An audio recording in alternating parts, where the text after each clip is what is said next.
आयोग तयारी युट्युब च्यानलको यो भिडियोमा यहाँहरूलाई हार्दिक स्वागत छ। आज 2078 जेठ 5 गते बुधबार गोरखापत्र दैनिकमा प्रकाशित भएका लोकसेवा आयोगको परीक्षामा सोध्न सक्ने महत्त्वपूर्ण वस्तुगत प्रश्नोत्तरहरू लिएर म उपस्थित भएको छु। सुरु गरौँ पहिलो प्रश्नबाट। पहिलो प्रश्न रहेको छ 2077 चैत्र 30 को मन्त्री परिषद बैठकले 7 वटै प्रदेशमा पर्ने गरी कतिवटा स्मार्ट सहर निर्माण गर्ने निर्णय गरेको हो? 12 वटा नयाँ बन्ने स्मार्ट सिटीहरू प्रदेश 1 को धनकुटा र गौरीगञ्ज, प्रदेश 2 रौतहटको मौलापुर र चन्द्रपुर, बागमती प्रदेशको काभ्रेको काभ्रे भ्याली र भक्तपुरको गुन्डु, गण्डकी प्रदेशको वालिङ, लुम्बिनी प्रदेशको लुम्बिनी र तुलसीपुर, कर्णाली प्रदेशको दुल्लु, सुदूरपश्चिम प्रदेश भीमदत्त र अमरगढी।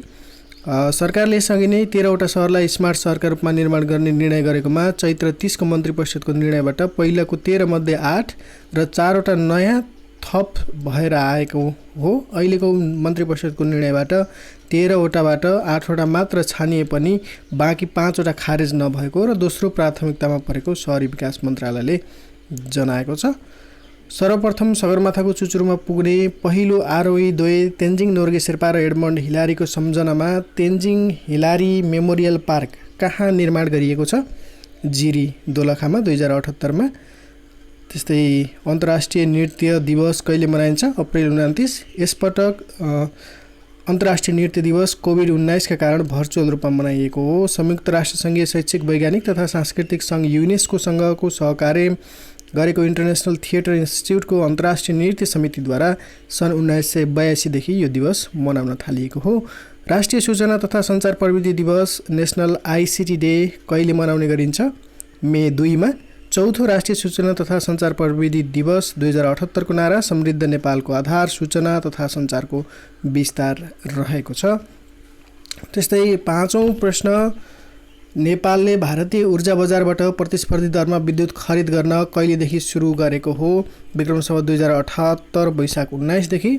सम्झौताका आधारमा मूल्य निर्धारण गरी भारतबाट विद्युत किन्ने गरेकोमा नेपाल विद्युत प्राधिकरणले भारतीय ऊर्जा बजारबाट डे अहेड विधि अनुसार प्रतिस्पर्धी दरमा सोझै विद्युत खरिद गर्न सुरु गरेको हो। यो एक दिन अघि नै खरिद र बिक्री दर अनि परिमाण सुनिश्चित हुने डे अहेड बजार हो। प्राधिकरणले पहिलो दिन 2078 वैशाख 18 गते राति 12 बजे 200 देखि 250 मेगावाटसम्म विद्युत भारतीय ऊर्जा एक्सचेन्ज मार्फत खरिद गरी ढल्केबर मुजफ्फरपुर अन्तर्देशीय प्रादेशिक प्रसारण लाइन मार्फत आयात गरेको थियो। त्यस्तै छैटौं प्रश्न, प्रशान्त क्षेत्रीय स्वतन्त्र व्यापार सम्झौता Trans Pacific Partnership Agreement TPPA मा कहिले हस्ताक्षर गरिएको हो? 2016 फेब्रुअरी 4 न्युजिल्यान्डको राजधानी अकल्यान्डमा भएको हस्ताक्षर समारोहमा 30 बुँदे वडापत्र जारी गरिएको थियो। बौद्ध धर्मसँग सम्बन्धित प्रमुख 4 धाम कुन कुन हुन्? लुम्बिनी, बोधगया, सारनाथ र कुशीनगर। क्रमशः लुम्बिनी जन्मस्थल, बोधगया बुद्धत्व प्राप्त गरेको स्थल, सारनाथ प्रथम प्रवचन दिएको स्थल र कुशीनगर निर्माण प्राप्त गरेको स्थल रहेको छ। सरकारले सवारी चालक अनुमति पत्र लाइसेन्समा स्मार्ट कार्डको व्यवस्था कहिलेदेखि गरेको हो? 2072 मङ्सिर 14। नेपाल टेलिकमद्वारा टेलेक्स र आकाशवाणी सेवा कहिलेदेखि बन्द गरिएको हो? विक्रम सम्वत 2065 पुस 17 यसको सही उत्तर रहेको छ। सहरलाई क्रुप बनाउने गरी राखिएका होर्डिङ बोर्ड, पोस्टर लगायत सामग्री हटाउने निर्णय सरकारले कहिले गरेको हो? 2076 पुस 10। विश्वकै ठुलो मानव जमघट कुम्भ मेला कहाँ हुने गर्दछ? भारतको इलाहाबादमा हुने गर्दछ। यस मेलालाई विश्वको ठुलो मानव जमघटका रूपमा लिने गरिन्छ। गङ्गा र यमुना नदीको सङ्गम स्थलमा स्नान गर्नाले मोक्ष प्राप्ति हुने हिन्दू धर्मावलम्बीको विश्वास रहेको छ। त्यस्तै 12औं प्रश्न, सरकारले प्रत्येक वर्ष फागुन 1 गते रोजगार दिवस मनाउने घोषणा कहिले गरेको हो? 2075 फागुन 1 मा यो निर्णय भएको थियो। एसियाको अपरेसन डायलग ACD को स्थापना कहिले गरिएको हो? सन् 2002 जुन 18। नेपाल सन् 2016 मार्च 10 मा ACD को सदस्य बनेको हो। हाल ACD मा नेपालसहित 34 राष्ट्र रहेका छन्। असंलग्न आन्दोलन NAM मा आबद्ध सार्क राष्ट्र कुन कुन हुन्? सबै 8 वटै सार्क राष्ट्रहरू असंलग्न आन्दोलनमा आबद्ध छन्। राणाकालीन सरकारद्वारा जनतालाई दिइने सूचनालाई के भनिन्थ्यो? इस्तिहार। सेतो हात्तीको देश भनेर थाइल्यान्डलाई चिनिन्छ भने हजारौँ हात्तीको देश भनेर कुन देशलाई चिनिन्छ? लाओस यसको सही उत्तर रहेको छ। महिलालाई मताधिकार प्रदान गर्ने विश्वको पहिलो राष्ट्र कुन हो? न्युजिल्यान्ड। न्युजिल्यान्डले सन् 1893 यस सम्बन्धी व्यवस्था गरेको थियो। महिलाका लागि मताधिकारको व्यवस्था गर्ने हालसम्मको पछिल्लो राष्ट्र साउदी अरब हो। सन् 2011 उसले महिलालाई मताधिकार प्रदान गरेको थियो। तिनजुरे मिल्के जलजलेलाई लाली गुराँसको राजधानीका रूपमा कहिले घोषणा गरिएको हो? विक्रम सम्वत 2055।